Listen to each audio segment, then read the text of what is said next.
For decades now, a common identifying question that comes up when discussing a game with someone you know or hearing about a new game is it single player? Does it have multiplayer? And for good reason. It helps you determine what kind of experience you might have, whether or not it's easy to share with friends, how focused a vision the game might have, and more. If you've played video games for a long time, you've seen all sorts of eras. Single player dominant eras, times where deep multiplayer is thoughtfully added, times where multiplayer felt like it was tacked on to every single player game, times when that so-called tacked on multiplayer was actually really good, the evolution of live service, multiplayer only games, and more. But the passage of time is the mortal enemy of multiplayer games, and while some can find a small audience for years or decades past their point in the zeitgeist, other games can sometimes find that their time runs out much faster than anyone would have thought. Welcome to Holocron Hoard, a channel with a simple goal: to play every Star Wars game ever made and find the best one. Today, we're going to dive into Star Wars Hunters, a take on the hero shooter genre set in a galaxy far away, one whose death sentence was very recently signed. We're going to talk about the history of the game, the gameplay itself, the plot, whether it's Legends or canon, what the story brings to the universe, and most importantly,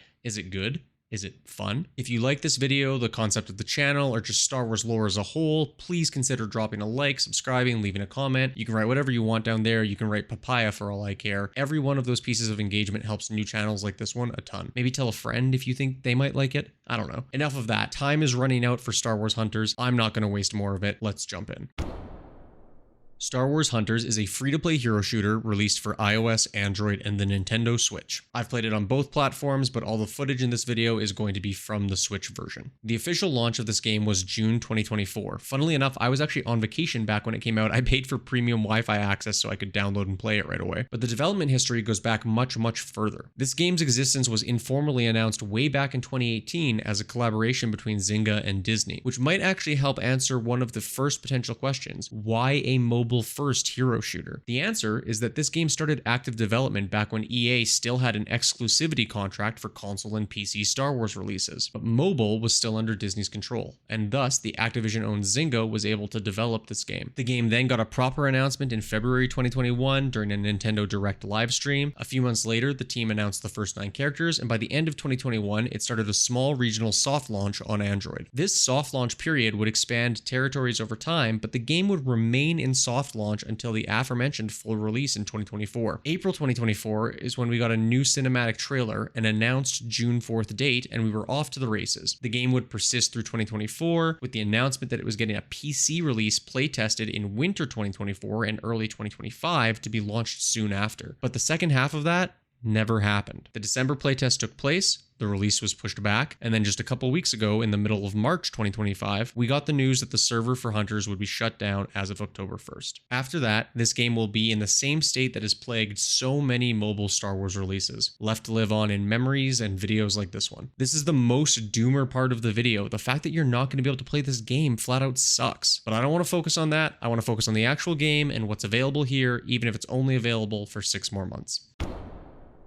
The game at the time of this recording has 17 characters, all of which have pretty unique character designs, decently well thought out ability kits, if a little simpler than, say, what you'd find in Overwatch or Marvel Rivals, with one more character coming out on April 15th that's going to be free for all players. I will say that unless there's some secret way I haven't discovered yet, unlocking characters is very slow, but the default roster of characters you have available is still enough to have fun with. This game has a lot of charm in a lot of places, and the character designs are one such place. Whether it's Pillbush, an Ewok piloting a miniature ATST, or J3DI, a mechanical Jedi approximation, or a Toonie, literally 2 Jawas stacked on top of each other, they've got a decent selection of creative designs that span many different Star Wars races. Like so many other hero shooters, aspects of their kits are going to feel familiar if you've played other games in the genre, maybe not as familiar as some other games that have come out recently, but the approximations are still close, and the utilization of said skills feels, for the most part, pretty good. On mobile, you actually don't have to press a button to shoot your default gun or swing your default attack. As long as you're in range and aim over someone, it'll do it automatically. This makes the game feel really solid on phones. I actually think in some ways it feels better on phones than on Switch, where the Joy-Cons leave something to be desired as far as fidelity and joystick dead zones go. Worth noting that turning on gyro aiming helped me on the Switch, and also you can flip on the auto fire feature there as well. Heroes are sorted into the standard tank DPS support roles to help you figure out what you might want to play and what you usually gravitate towards. Game mode wise, this game has a few. Each game is the Mudhorns versus the Gundarks and throws you into a variety of maps to either play 25 kill team deathmatch or classic point point control, or this game's version of Oddball, or sometimes even a game mode called Hutball, a game that actually debuted in the MMO The Old Republic, but makes its first canon appearance here. That's right,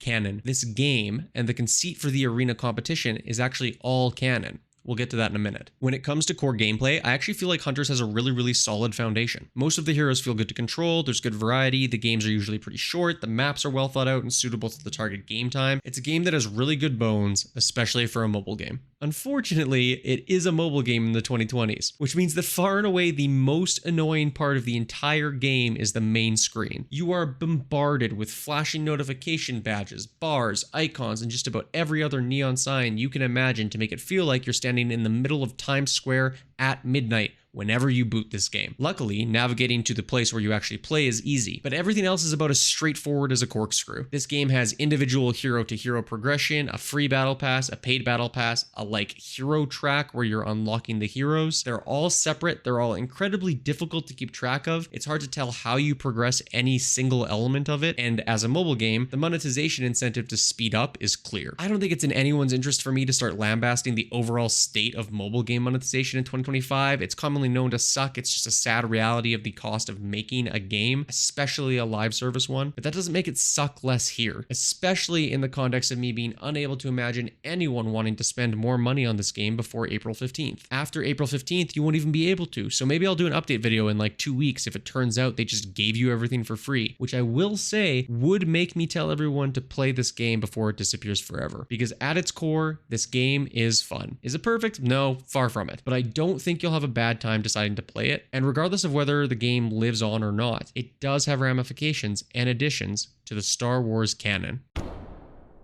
If you're not familiar with how Star Wars stories are split, I'm not going to do a big explainer here, although I have linked a short on screen if you want the quick and dirty version. But Star Wars is split into two distinct categories. Legends, which is anything that didn't come from George Lucas himself and happened pre-Disney acquisition, and canon, which is anything after said acquisition in 2014. We don't talk about one being better or worse than the other on this channel. I think it's a boring debate because Legends and canon both have great stuff and both have some absolute dog water slop, and anyone who tells you different is lying to you. Doesn't mean I think all the great stuff is for me, doesn't mean I don't enjoy some of the dog water slop. It's just the situation. But what's going on in Star Wars Hunters?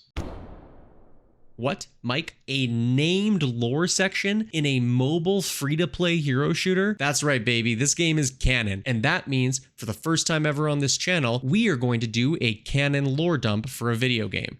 I cannot believe that Star Wars Hunters is the first canon game I'm gonna cover on this channel, but they forced my hand and by God, when in Rome. So instead of our usual section on how we might make some Legends content canon, or what could be pulled into canon, I'm just gonna give you the quick and dirty on the lore that this game covers. Hunters takes place on Vespara, a rocky outer rim planet discovered by Balada, a female Hutt. Balada is a collector of unique antiques, artifacts, and items, and found the planet on one such expedition, immediately taken in by the sky and appearance of the planet. Vespara, ostensibly, does not rotate independently of its orbit. As a result, it has one side always facing the star, and one side facing away. Balada established a settlement in one of the habitable zones on the planet on the cool side, which makes the sky have a perpetual twilight-like appearance to it, shifting colors but never truly entering day or night. It's here that she constructed the Grand Arena, and in the aftermath, an industry town sprung up around it, a town that includes not just the Hunters Arena, but pod racing, a dedicated Hutball arena, a thriving nightlife scene, and a wide variety of tourists and travelers. In the tie-in novel for this game, yeah, there's a tie-in YA novel, and I literally stopped writing this script right here to read it all and come back before I continued the lore section. It's described as a popular get-rich-quick scheme for many, seeking their fortunes amongst the entertainment that it has to offer. Balada ends up partnering with a former fighter, entrepreneur, and all-around showman named Dak Dragus. Together, they established Hunters of the Outer Rim, going around recruiting hunters to fight in the arena. These hunters, who we'll cover in a minute, are all encouraged to not just hone their skills, but also come up with characters to play up for the crowd. It all has a very professional wrestling feel to it. The game itself takes place, or at least starts, around 9 ABY. In the book, after the Hunter cast thwarts an attack from the rogue trainer that we're going to get to in Rieve's section, Balada actually hands them over to the New Republic authorities. It's after this attack that Balada signs a deal with the Outer Rim Sports Network, granting them the exclusive HoloNet rights to Hunters of the Outer Rim, and can I just say, if there's one single joyful canonical takeaway from this entire game, it's the introduction of a formal sports network. I keep imagining imagining the way the NESN announcers talk about the Boston Bruins and how much the ORSN announcers must like the Hunters. And this comparison is for like such a small amount of people that watch my videos and also watch the NHL, so I won't belabor the point. We'll move on. Now, aside from the events of the tie-in novel Battle for the Arena, which I'm going to try and cover on Rieve's section since it's not technically part of the game, most of the lore that we're going to get out of this game is from the characters themselves. There's some little things. For example, we know that they utilize some sort of proprietary bandage material that helps lessen the pain of injuries, but by and large, the 17, soon to be 18 heroes are the important additions to canon. Speed round time. This is Zaina. Zaina's a Republic Alliance vet with a fast pistol and cybernetic legs. She's also served the New Republic and represents the dream in the arena. Big Hutball fan too. At least from the perspective of her arena persona, her nemesis is Sentinel, an ex-stormtrooper who actually has pretty different in-arena and out-of-arena personas. He's the last survivor of 3 of his regiments, and his in-arena act is that he still champions the Empire, creating a character that's really easy for fans to hate and kind of the heel of the League. In actuality, Sentinel abandoned the Imperial military for reasons that included hating Class A thermal detonators. Obviously, as a symbol of the fallen Empire, his character isn't the most popular, but it's especially at odds with Pillbush,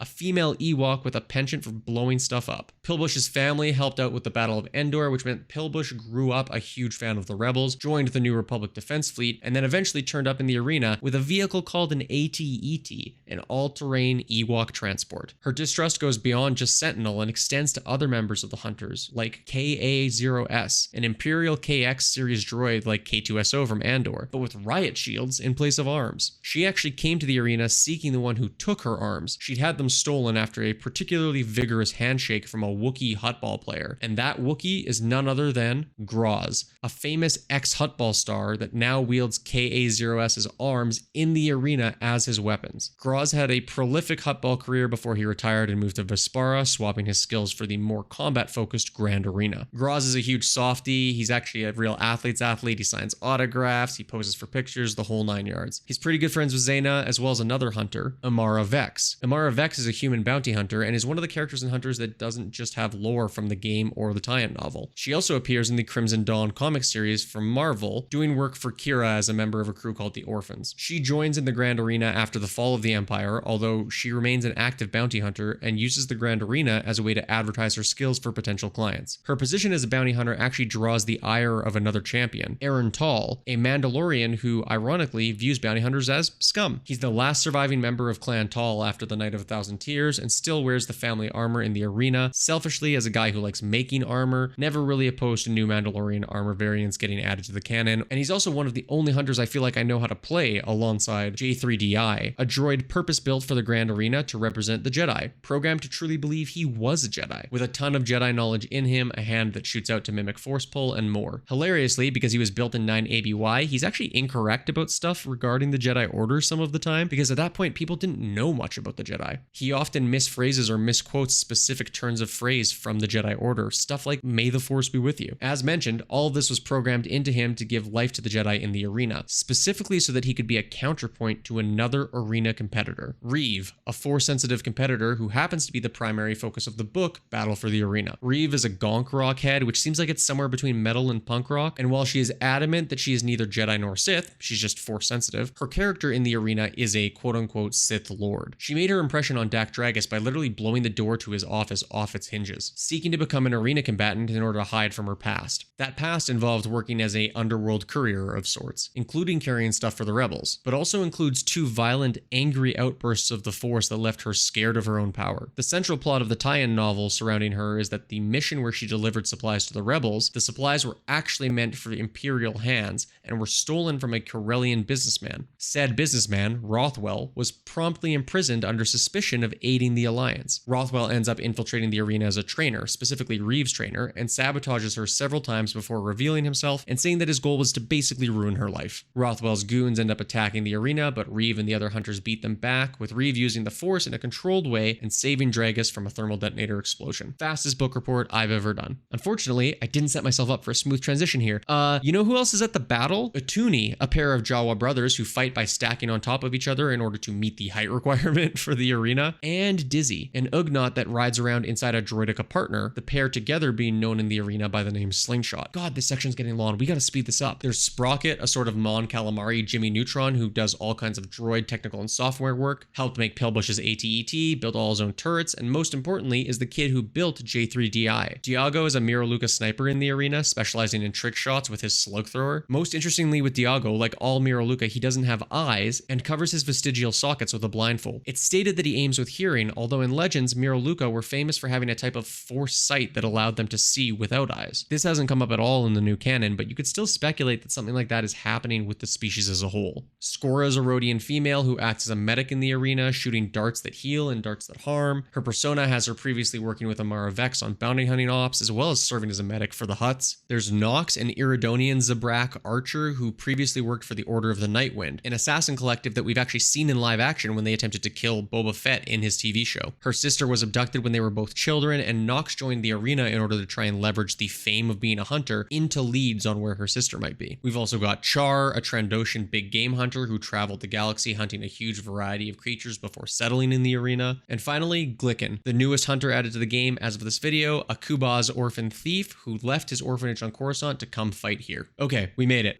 God, that was a long section. I hope it's indicative of the fact that despite this being a mobile game, there's an impressive amount of lore surrounding hunters. It actually brings me back to my League of Legends content creating roots because tons of this lore is just like in random blog posts called Arena News. I'll link those in the description. The TLDR, it's an arena-based wrestling system in the Outer Rim. It establishes the existence of a HoloNet sports network, and importantly, is also the first canonical depiction of Huttball since it debuted in the Old Republic, which is technically Legends. I can't believe this is my longest lore section to date. Let's wrap this up.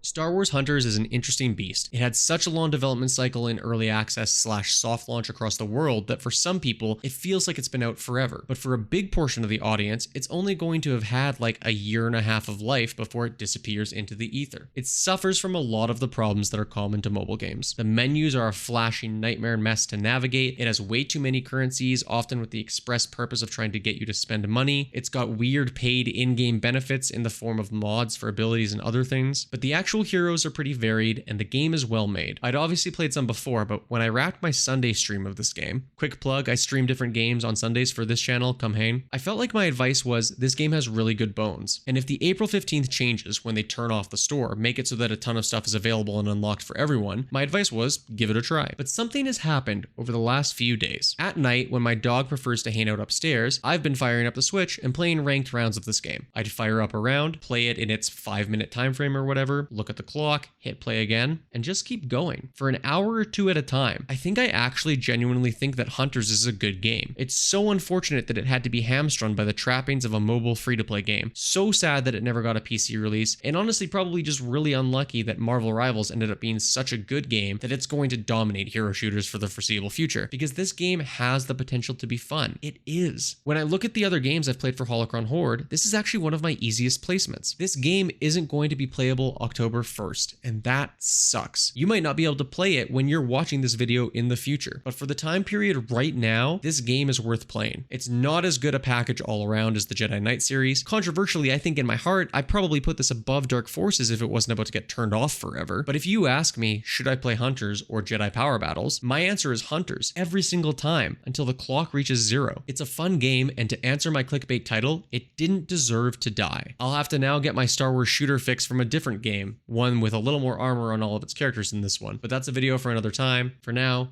thanks for watching, and may the Force be with you.